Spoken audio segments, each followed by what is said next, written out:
Damodra devotional ఛానల్కు స్వాగతం.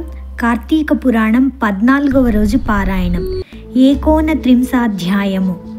అనంతరం అంబరీషుడు దుర్వాసునికి నమస్కరించి, మహాముని, నేను బహు పాపాత్ముడను. ఆకలితో ఉండి అన్నానికైనా ఇంటికి వచ్చిన నిన్ను అలసట పాలు చేసిన మందభాగ్యుడను.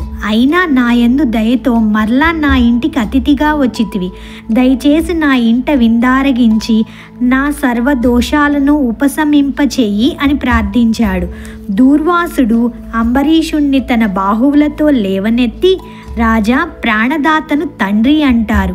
ఇప్పుడు నువ్వు నా ప్రాణాలను కాపాడడం వలన నాకు పితృస్థానీయుడయ్యావు. నిజానికి నేనే నీకు నమస్కరించాలి, కానీ బ్రాహ్మణుడను, తాపసిని, నీకన్నా వయోవృద్ధుడిని అయిన కారణంగా నా నమస్కారం నీకు కీడు కలుగచేస్తుందే కానీ మేలు చేయదు. అందువల్ల నీకు నమస్కరింపబడడం లేదని ఏమీ అనుకోవద్దు. ఇక్కడ మనం గమనిస్తే, అందుకే పెద్దవారు ఎవరైనా సరే చిన్నవాళ్ళకి నమస్కారం పెట్టరు కదా.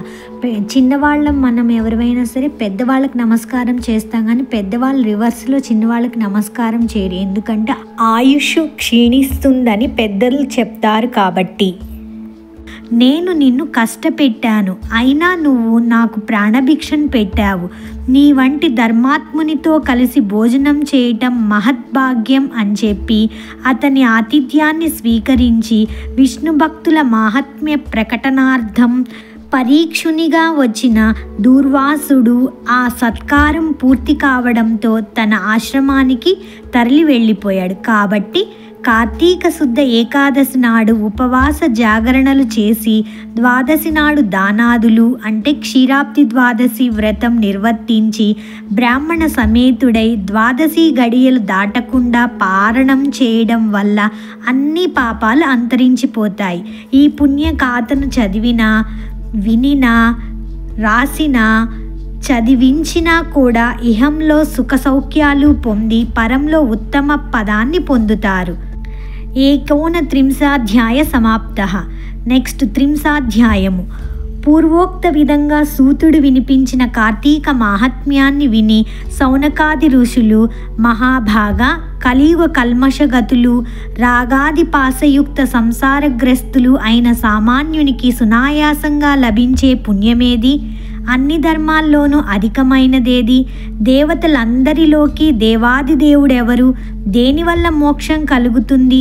మోహం దేనివల్ల నశిస్తుంది? జరా మృత్యు పీడితులు, జడమతులు, మందులు అయిన ఈ కలికాలపు ప్రజలు తేలిగ్గా తెములుకుపోయే తేరువేమిటి అని అడిగాడు. అందుకు సూతుడిలా చెప్పసాగాడు. మంచి ప్రశ్నలను వేశావు. ఇలాంటి మంచి విషయాలను గురించి ప్రసంగించుకోవడం వలన వివిధ తీర్థక్షేత్రాల స్నానాల వల్ల, వివిధ యజ్ఞ యాగాది నిర్వహణల వల్ల కలిగేటటువంటి పుణ్యం లభిస్తుంది. ఇంతవరకు నేను మీకు చెప్పిన కార్తీక ఫలమే వేదోక్తమైనది. విశ్వానందకారకమైన కార్తీక వ్రతమే ఉత్తమ ధర్మము.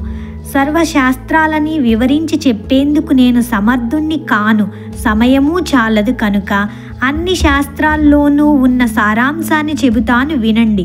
విష్ణుభక్తి కన్నా తరుణోపాయం లేదు. విష్ణు గాథలను వినేవాళ్ళు విగతపాపులై నరకదూరులై ఉంటారు. హరిప్రీత్యర్థులుగా స్నాన, దాన, జప, పూజ, దీపారాధనాదులను చేసే వాళ్ళ పాపాలన్నీ వాటికవే పటాపంచలైపోతాయి. సూర్యుడు తులారాశి యందుండే నెల రోజులు కూడా విడవకుండా కార్తీక వ్రతం ఆచరించే వాళ్ళు జీవన్ముక్తులవుతారు. కార్తీక వ్రతమును చేయని వాళ్ళు కుల, మత, వయో, లింగభేద రహితంగా అంధతామిత్రము అనే నరకాన్ని పొందుతారు. కార్తీకంలో కావేరీ నదీ స్నానం చేసిన వాళ్ళు దేవతలచే కీర్తించబడతారు, విష్ణు లోకాన్ని చేరుతారు. కార్తీక స్నానంను చేసి విష్ణార్చన చేసిన వాడు వైకుంఠాన్ని పొందుతాడు. ఈ వ్రతాచరణ చేయని వాళ్ళు 1000 సార్లు చండాలపు జన్మల పాలవుతారు. సర్వశ్రేష్టము, హరిప్రీతిదాయకము, పుణ్యకరము అయిన ఈ వ్రతాచరణం దుష్టులకు లభించదు. సూర్యుడు తులారాశిలో ఉండగా కార్తీక స్నాన దాన జప పూజాదులు చేసేవాళ్ళు సర్వ దుఃఖ విముక్తులై మోక్షమును పొందుతారు. దీపదానం, కంచుపాత్ర దానం, దీపారాధానం, ధన ఫల ధాన్య గృహాది దానాలు అమిత పుణ్య ఫలదాలు. కార్తీక 30 రోజులు కార్తీక మాహాత్మ్యాన్ని వినినా పారాయణ చేసినా కూడా సకల పాపాలు నశించిపోతాయి, సంపత్తులు సంభవిస్తాయి, పుణ్యాత్ములవుతారు. ఇట్టి మాటలెందుకు? విష్ణు ప్రియమైన కార్తీక వ్రతాచరణం వలన ఇహపర సుఖాలు రెండూ కూడా కలుగుతాయి అని చెప్తున్నారు. అంటే ఈ కార్తీక మాసం నెల మొత్తం కూడా నిష్టగా మనము ఉండి ఏవో మనకి తోచినంతలో మంచి పనులు చేయడం వలన విష్ణువుకి చాలా ప్రీతిపాత్రులం అవుతాము. అలాగే కూడా కార్తీక మాహాత్మ్యాన్ని వినినా కూడా సకల పాపాలు నశిస్తాయి అని చెప్తున్నారు. ఈ అధ్యాయంలో ఈ నెల రోజులు మనం ఎట్లాగా ఉండాలి, ఏమి పాటించాలి, ఏవి దానం చేయాలి, ఎట్లా ఉండకూడదు అన్న విషయాలని క్లియర్గా చెప్పారు. మనం ఇదివరకు కూడా చెప్పుకున్నాము. ఈ దానాలన్నీ కూడా ఇదివరకే వచ్చింది. ఉసిరిక దానం, దీపదానం, సాలగ్రామ దానం, లింగదానం, వృషోత్సర్జనము, కన్యాదానం, ఇలా అన్ని దానాల గురించి విశిష్టతని చెప్పారు కదండి. వీటిలో ఏవైనా సరే, ఒకటైనా సరే, ఏదైనా సరే ఏటా చెయ్యక్కర్లా, జీవితంలో ఒక్కసారైనా చేస్తే చాలండి. అది కూడా ఎవరికి చేయాలి? ఆ దానం ఎవరికి ఉపయోగపడుతుందో వాళ్ళకే చేయాలి. ఒక మాట చెప్తారు కదండి, ఉపయోగపడని దానం చెయ్యొద్దు అని. అందుకని కరెక్ట్గా అది ఎవరికి యూజ్ అవుతుంది అని అనిపిస్తుందో వాళ్ళకి మాత్రమే దానం చేయండి. 14వ రోజు అంటే చతుర్దశ దిన పారాయణం సమాప్తం. సర్వం శ్రీకృష్ణార్పణమస్తు.